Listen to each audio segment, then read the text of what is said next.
John in Atlanta, Georgia says, "Hey, Paul, I see you have the studios finished and I watched the tour of it, but I wonder if you wouldn't mind giving us a personal tour of the tracking room and then perhaps the control room and mix room."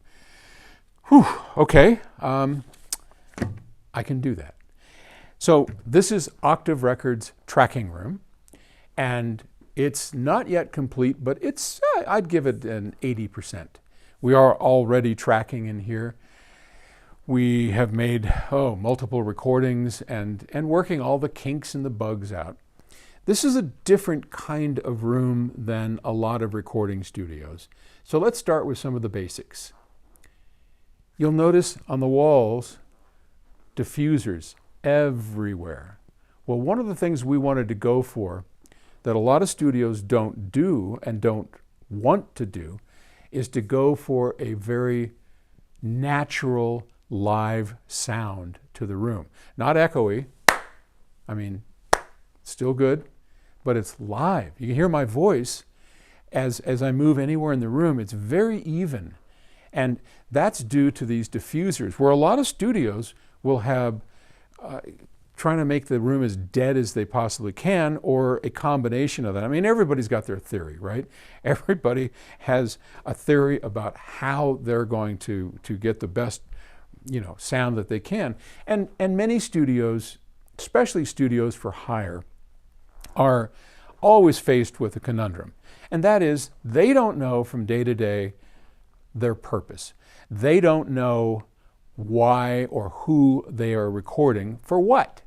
So one day for a studio for hire, you might have, a rock group come in. The next day, you might have a classical group come in. The day after, you might do Foley work for a movie. And the day after that, who knows?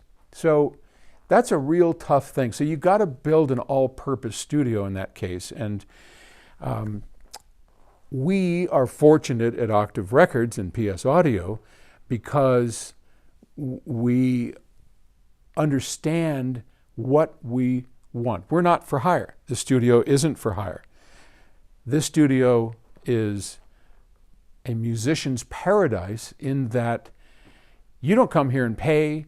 You stay here and do whatever you have to do. We pay for the whole thing, and our goal is to build great sounding music for audiophiles, for people who care about sound to the extent that we do, okay? That's why we're here. That's what we do. And we know our audience. I'm not going to do movie production in here. I'm not going to do, anything in here that isn't something that would be adored and loved by our audience, people who love music and who want the very best sound. Sound so extraordinary, they haven't been able to get it on their stereo systems yet. And we're doing it. So for example, one of the things that we do is as we elevate the microphone, and if I could just lift myself up, which teleportation, I haven't been able to work on that, or self-levitation. I haven't got there yet, working on it. But if I could, you would hear that as I go up, it gets a little bit livelier than down here, where we've got a lot of carpet and down here is a pretty perfect balance for what we kind of mic down here. But up here, it's very live sounding, very room sounding.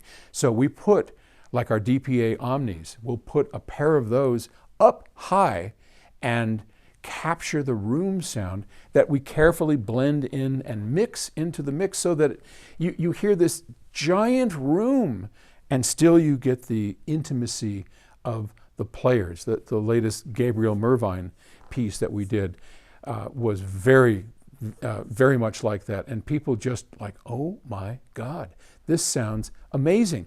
We for the Audiophiles Guide, the loudspeaker, we made that disc, and when you put that on a properly set up pair of loudspeakers, whew, it sounds like the musicians are right in the room. That's what we're looking for, and that's why we built it like this. Okay, enough rambling. Steinway Grand, nice set of mics. It normally is the drum set over here. It's in the middle of the room because we're making a change. Hammond B3 organ. Over here we've got our headphone setup. So headphones are pretty important, and here we've got a 8-channel, or is it? No, it's 16, sorry. It's a 16-channel DAC, everything done at high bandwidth DSD that the musicians can mix themselves anything they want to hear in their headphones, and that's all through that cabinet over here. In fact, I know this is against cinematic rules, but I'm going to pick up the camera and we'll walk it over here so that you can see. I'll do it slow so I don't make you too sick. Okay, here we go. Yeah, so now you can see the setup of the headphones, and that's our headphone rack in there. I mean, that's a lot of stuff just for headphones. I guarantee you that's a lot of stuff in there. And then you can see over here there's the Hammond, and it's Leslie, and so pretty simple room, nice and big, comfy, and there's the ISO room over to the left. Tomorrow I'm going to show you into the main control room. So thanks for watching. I'll talk to you later. Bye.